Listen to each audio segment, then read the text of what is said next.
ونتوكل عليه ونعوذ بالله من شرور أنفسنا ومن سيئات أعمالنا من يهده الله فلا مضل له ومن يضلل فلا هادي له ونشهد أن لا إله إلا الله وحده لا شريك له ونشهد أن محمدا عبده ورسوله. کر سب چلتے بیٹھ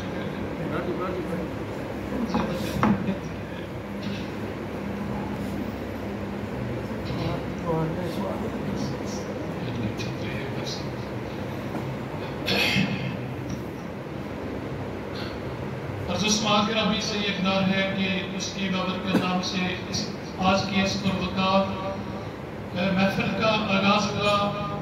میں اس مسجد کی انتظامیہ اور میرے انتہائی محترم قاری عبدالغفار صاحب کا انتہائی مشکور ہوں اور ان کو مبارکباد پیش کرتا ہوں کہ اللہ کے اس گھر میں اللہ کی کتاب کی تلاوت کی گئی، تسبیحات کی گئی، نمازیں پڑھی گئی اور اللہ کی اس کتاب کے ساتھ ان کا جو تعلق ہے قاری حافظ عطا الرحمان صاحب اور قاری عبدالغفار صاحب کو میں تہہ دل سے مبارکباد پیش کرتا ہوں کہ انہوں نے ماشاءاللہ اللہ کی اس کتاب کا خوبصورت کلام کا بہت ہی خوش اسلوبی کے ساتھ تلاوت کی اور اس مسجد کی انتظامیہ، اس مسجد کے جو نمازی ہیں وہ خوش قسمت ہے کہ آپ کو بہترین گناہ ملے ہیں جو بہترین تلاوت کرنے والے ہیں.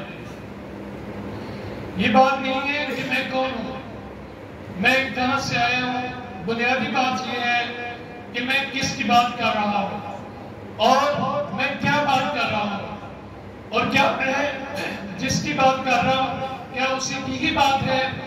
اگر اسی کی ہی بات ہے تو میرا خیال ہے بات کی اہمیت بڑھ جاتی ہے.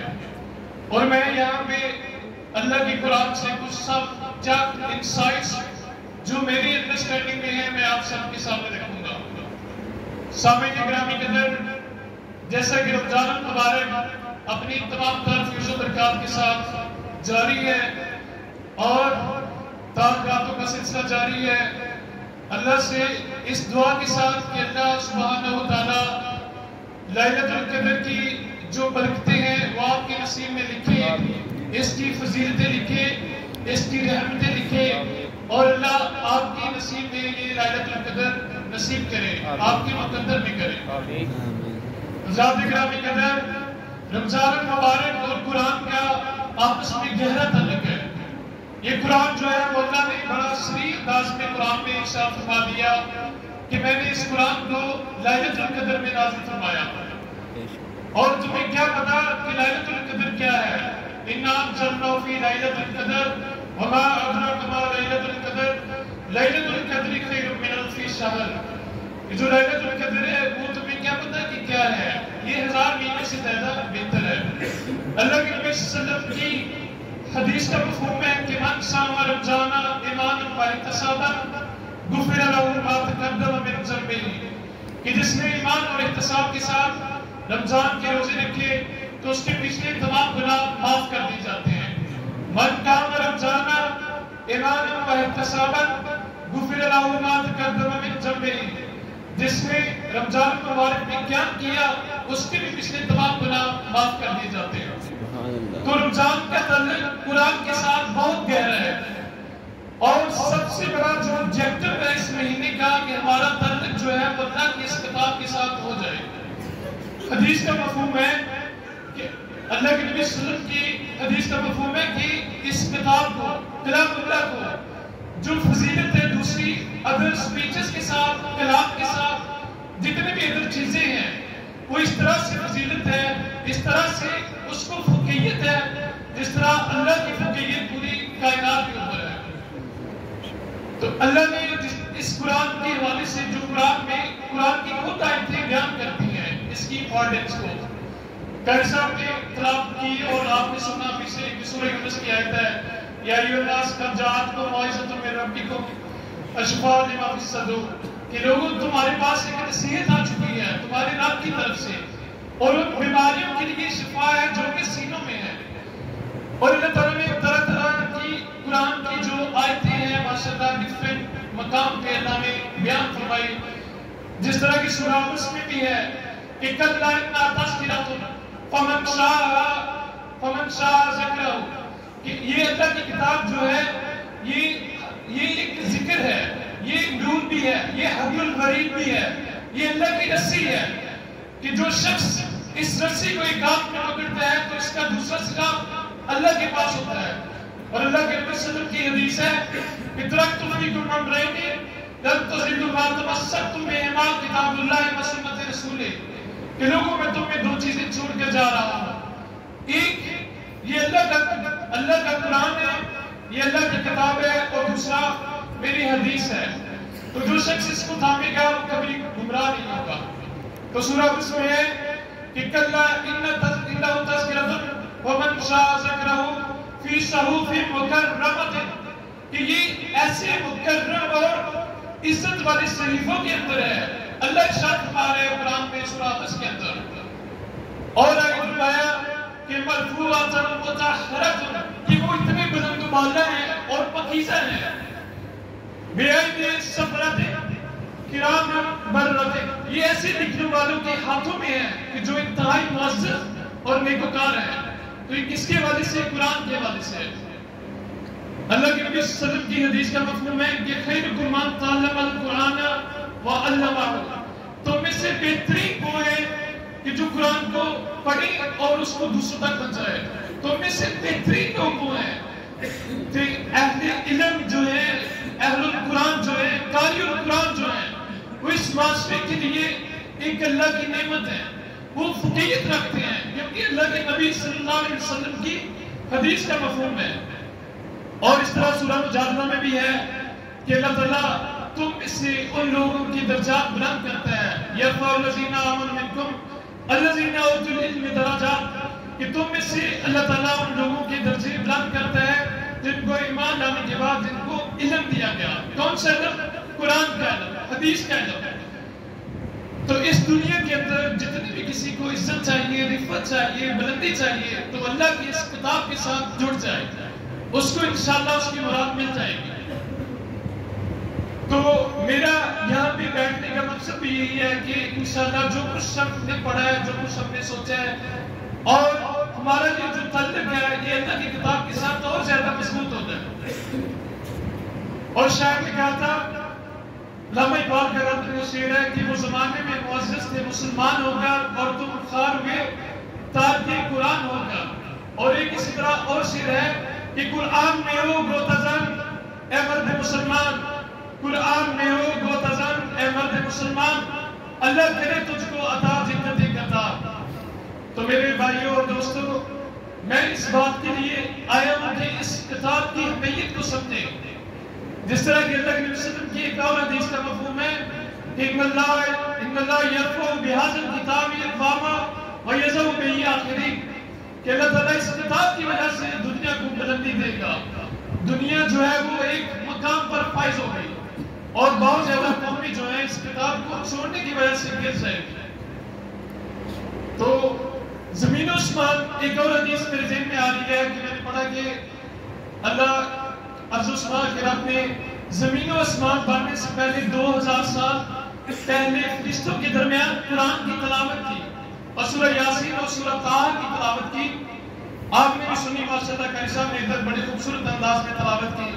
تو یہی سورہ یاسین اور سورہ طٰہٰ کی تلاوت جب اللہ عز و جل کے رب نے اپنے دوران فرشتوں کے اندر اس کتاب کی تلاوت کی تو فرشتوں نے سنا تو وہ خاموش نہ رہے، انہوں نے کہا کہ توبوا علی امتی ینزل علیہا ھذا، کہ کتنی بابرکت خوش قسمت وہ امت ہوگی جس کے اوپر یہ نازل ہوگا۔ توبوا علی ادواف تحمل علیہا ھذا، کہ کتنے خوش قسمت بابرکت وہ سینے ہوں گے جس کو وہ اٹھائے گی۔ توبوا علی السنۃ تتکلم بھذا، کتنی مبارک وہ زبانیں ہوں گی جو اس کی تلاوت کریں گی۔ تو یہ خوش قسمتی کی علامت ہے کہ اللہ کی اس کتاب کے ساتھ ہمارا تعلق جو ہے وہ جڑ جائے۔ مجھے قرآن کے حوالے سے، دنیا کے نظاموں کے حوالے سے، جہاں پہ بدھزم کا دور ہے، کیپٹلزم کا دور ہے، سوشلزم کے نظام ہے، اور طرح طرح کے جو نظام ہے، پھر بھی جو ہے سمتھنگ از مسنگ۔ میں نے دنیا کے بڑے بڑے سائنسٹسٹ کو پڑھا ہے اور لوگوں کو پڑھا ہے, something is missing in their life. کچھ نہ کچھ ان کے اندر جو ہے وہ مسنگ ہوتا ہے, ان کو اطمینان نہیں ہوتا. اور یہاں تک کہ بہت بڑے اسٹرانومسٹ تھے, ایک اسٹرانومسٹ تھے, انہوں نے کہا کہ میں نے دنیا کی جو اسٹرانومی اور جو خلا کا نظام ہے وہاں تک ناسا کا جو ایک ملازم تھا اور وہ اپنے کیریئر کے پیک پہ تھا, تو اس نے کہا کہ میں نے بزنس بھی کیا, اس میں بھی کامیابی حاصل کی, اور وہ سائنسٹسٹ بھی ایک بہت ایک پرامیننٹ شخصیت تھا اپنے فیلڈ کے اندر. اس نے بھی کہا کہ پھر بھی something is missing in my life. تو یہ جو اطمینانی قلب ہے وہ کس سے ہوتا ہے؟ وہ اللہ کے ذکر سے, قرآن سے ہوتا ہے. اور یہ جو صحیح روحانیت ہے وہ قرآن سے ملتی ہے. ایک واقعہ میں آپ کے سامنے رکھتا ہوں. دنیا کے نظام جو ہے وہ 8 مسائل کے گرد گھومتے ہیں, اور وہ قرآن سے انسائٹ ہے کہ ہمارے مسئلے, ہماری زندگیوں کے زاویے اور رویے اگر ہم قرآن کی آیتیں لیں اور ان سے ہم کس طرح سے بحث کرتے ہیں, کس طرح سے وہ قرآن کی آیتوں سے ہمارے مسئلے حل ہوتے ہیں, ہماری زندگیوں کے زاویے اور رویے بدلتے ہیں. شکیب بلخی ایک بہت بڑے بزرگ تھے, تو انہوں نے اپنے شاگرد تھا حاتم, تو ان سے کہا کہ آپ نے میرے سے کتنا عرصہ پڑھا؟ انہوں نے کہا کہ شیخ میں زیادہ نہیں, میں آپ کے ساتھ میرا 32 ایئرس کا تعلق ہے, 32 سال میں نے آپ کے ساتھ تعلیم حاصل کی ہے. تو اس نے کہا کہ آپ نے کیا سیکھا؟ تو شیخ سے حاتم نے کہا کہ شیخ میں زیادہ نہیں سیکھ سکا, میں نے صرف 8 مسئلے سیکھے ہیں آپ سے. اس نے کہا کہ اِنَّ لِلَّهِ وَإِنَّا إِلَيْهِ رَاجِعُونَ. آپ نے اتنا عرصہ تعلیم حاصل کی اور صرف 8 چیزیں سیکھی. نے کہا کہ شیخ میں جھوٹ بھی نہیں بول سکتا, اس سے زیادہ میں سیکھ نہیں سکا. نے کہا کہ شیخ کیا سیکھا آپ نے؟ اپنے شاگرد سے کہا حاتم سے کہ آپ نے میرے سے کیا سیکھا؟ نے کہا کہ شیخ پہلی چیز میں نے آپ سے یہ سیکھی ہے کہ اس دنیا کے اندر ہر ایک کا ایک محبوب ہوتا ہے, اور وہ اپنے محبوب کے ساتھ بہت پیار کرتا ہے, اس کے لیے تک مرنے کے لیے تیار ہوتا ہے. تو میں نے یہ آپ سے سیکھا کہ اگر میں زندگی میں کسی کو محبوب بناؤں گا تو وہ نیک اعمال ہوں گے, گڈ ڈیڈز, کہ جو میرے مرنے کے بعد بھی میری حشر میں, میری قبر میں بھی میرے کام آئیں گے. تو میرا جو محبوب ہے وہ نیک اعمال ہوں گے. قرآن کی آیت ہے کہ بلا من اسلم وجهه لله وهو محسن فلا وزر عند ربه ولا خوف عليهم ولا هم يحزنون. جس شخص نے اپنا چہرہ اللہ کے لیے جھکا دیا, وہ نیکوکار بھی ہے, تو ایسے شخص کے لیے کوئی خوف اور غم نہیں ہوگا. اس نے کہا کہ شیخ دوسری چیز جو میں نے آپ سے سیکھی کہ میں نے دنیا کو آبزرو کیا, میں نے دیکھا کہ جو بھی قیمتی چیز ہوتی ہے لوگ اس کو سنبھال کے رکھتے ہیں. تو جب میں نے اللہ کی قرآن کی آیت پڑھا ما عندکم ينفد وما عند اللہ باق, کہ جو چیز تمہارے پاس ہے وہ فنا ہو جائے گی اور جو چیز اللہ کے پاس ہے وہ ہمیشہ قائم رہے گی. تو شیخ میں نے اپنی زندگی کا جو رویہ تھا, ذاتی تھے, اس کے مطابق اللہ کی اس آیت کے مطابق کہ میں نے چیریٹی جو ہے وہ زیادہ کرنا شروع کر دیا, کہ جو میرے پاس جو بھی ہوتا تو میری کوشش ہوتی کہ میں اپنے اللہ کے پاس محفوظ کر دوں تاکہ مجھے اس کا اجر و ثواب ملے. اس نے کہا کہ شیخ تیسری چیز جو میں نے آپ سے سیکھی وہ یہ ہے کہ اس دنیا کو میں نے دیکھا کہ لوگ جو ہے وہ اپنی خواہشات نفس کے پیچھے بھاگے ہوئے ہیں, طرح طرح کی برائیاں کرتے ہیں. اور جب میں نے اللہ کی اس قرآن کے اوپر غور کیا تو میرے سامنے یہ آیت آئی وَأَمَّا مَنْ خَافَ مَقَامَ رَبِّهِ وَنَهَى النَّفْسَ عَنِ الْهَوَىٰ فَإِنَّ الْجَنَّةَ هِيَ الْمَأْوَىٰ. سورہ نازعات کی آیت ہے. تو جو شخص اپنا چہرہ اللہ کے لیے جھکا دیتا ہے اور اپنی خواہشات نفس پہ کنٹرول کر دیتا ہے تو ایسے شخص کا جو ٹھکانہ ہے وہ اللہ کی جنت ہے.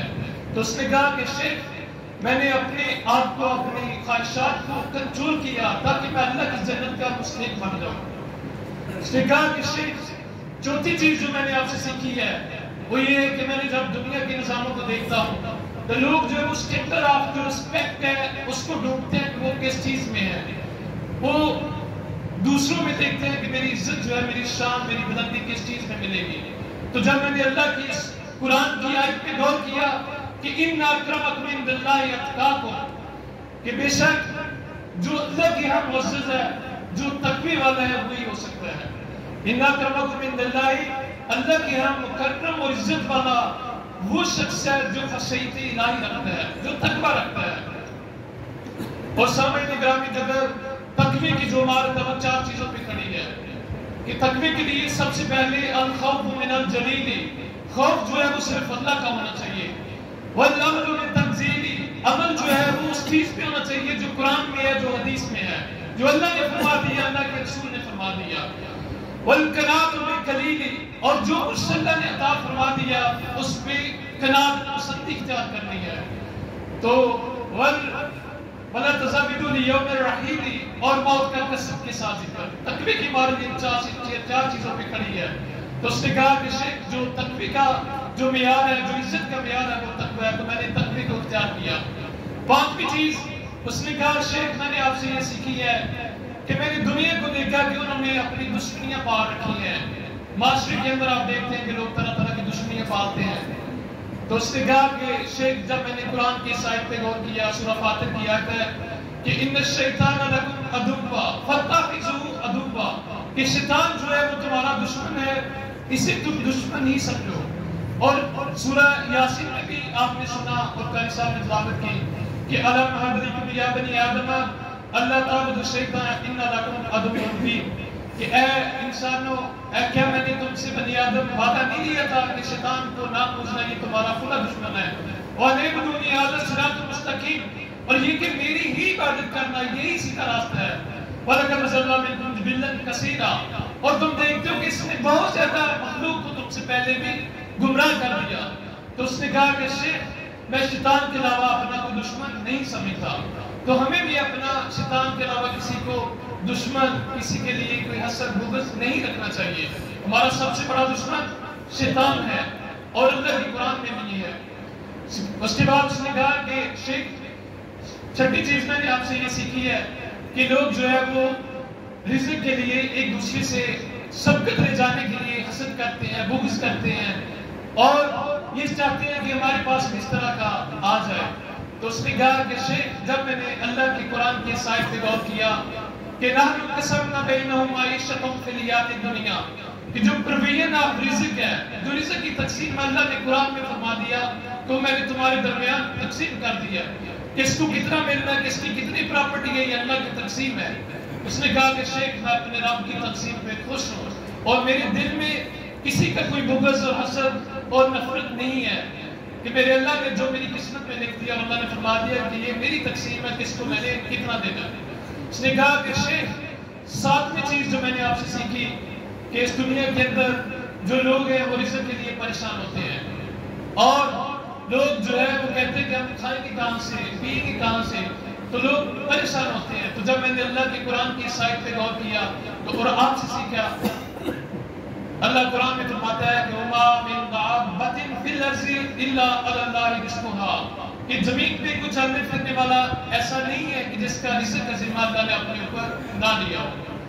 تو اس نے کہا کہ شیخ آٹھویں چیز جو میں نے آپ سے سیکھی کہ اس دنیا کے اندر جب میں نے غور کیا کہ لوگوں کی جو ڈیپینڈنسی ہے، لوگوں کے اوپر جو انحصار ہے، کسی کا اپنے علم کے اوپر، اپنے وزڈم کے اوپر، اپنے ریسورسز کے اوپر، اپنی جاب کے اوپر، اپنی فیکٹری کے اوپر اور اپنے ریلیٹیوز کے اوپر، کسی بھی اتھارٹی کے اوپر کہ میرا فلاں ہے، میرا فلاں ہے، میرے کام ان سے ہو جائیں گے۔ تو اس نے کہا کہ شیخ جب میں نے اللہ کی قرآن کی اس آیت پہ غور کیا وَمَن يَتَوَكَّلْ عَلَى اللَّهِ فَهُوَ حَسْبُهُ، کہ جو شخص اللہ پہ توکل کر لیتا ہے اللہ اس کے لیے کافی ہے۔ اور میرے عزیز دوستو قرآن میں ہے وَكَفَى بِاللَّهِ حَسِيبًا وَكَفَى بِاللَّهِ نَصِيرًا وَكَفَى بِاللَّهِ وَلِيًّا وَكَفَى بِاللَّهِ وَلِيًّا وَكَفَى بِاللَّهِ نَصِيرًا، کہ اللہ کافی ہے حساب کرنے والا، کافی ہے مددگار، کافی ہے کارساز، کافی ہے تمہارا دوست۔ تو شیخ میں نے اپنا جو ہے ڈیپینڈنسی جو میری ہے وہ اللہ کے اوپر ہے۔ تو اس نے کہا کہ میرا شاگرد جو شیخ شقیق بلخی نے اپنے شاگرد سے کہا کہ گویا آپ نے زندگی کے تمام مسائل کو ان 8 مسئلوں سے حل کر دیا جو کہ قرآن سے اخذ کی گئی۔ تو اسی طرح سلف صالحین کے حوالے سے جب ہم پڑھتے ہیں کہ ان کی قرآن کے ساتھ جو محبت ہے، جو ان کا احترام ہے، جو اہل قرآن کے ساتھ ہے، قاری القرآن کے ساتھ ہے، اللہ کی کتاب کے ساتھ ہے، ہمارے سامنے طرح طرح کے لوگ آتے ہیں اور یقین کریں کہ ایمان تازہ ہوتا ہے کہ ان کی اللہ کی کتاب کے ساتھ کس طرح سے محبت تھی۔ یحییٰ بن معاذ کے حوالے سے شاید دوستوں نے کچھ پڑھا ہو، ان کے حوالے سے آتا ہے کہ ان کو کسی نے پوچھا کہ آپ کی خواہش کیا ہے، آخری وقت ہے، خواہش کیا ہے؟ تو انہوں نے کہا کہ بیتن خالیہ ومصحفۃ جید الخط، کہ ایک گھر ہو اور اس پہ ایک خوبصورت جو نسخہ ہے وہ قرآن کا ہو اور میں پڑھ رہا ہوں، یہ میری خواہش ہے۔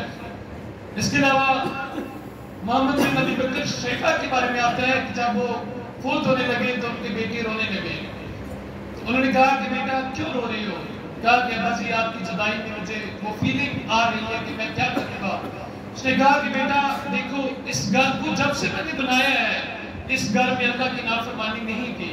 یہ جو تم ستون دیکھ رہے ہو، اس گھر کا ستون، اس ستون کے نیچے میں نے بیٹھ کے 18,000 مرتبہ قرآن پاک کی تلاوت کی ہے، 18,000 مرتبہ اللہ کی قرآن کی تلاوت کی ہے۔ تو پریشانی کی کیا بات ہے اللہ کی اس کتاب کے ساتھ جڑ جائے۔ امام ابن تیمیہ کے حوالے سے آتا ہے کہ وہ جیل میں چلے گئے اور جیل میں انہوں نے 81 ٹائمز جو ہے وہ قرآن کی تلاوت کی، قرآن کو پڑھتے رہے، قرآن کے ساتھ اپنا جو تعلق ہے وہ اور زیادہ مضبوط کرتے رہے۔ حالانکہ ان کی اور بھی کنٹریبیوشن ہے، ان کا ایک کام ہے اسلام کے لیے، تو انہوں نے کہا کہ پھر بھی ایک حسرت کے ساتھ کہتے ہیں کہ یا لیتنی اوتیت القرآن حیاتی، کہ کاش میں نے پوری زندگی قرآن کو دی ہوتی۔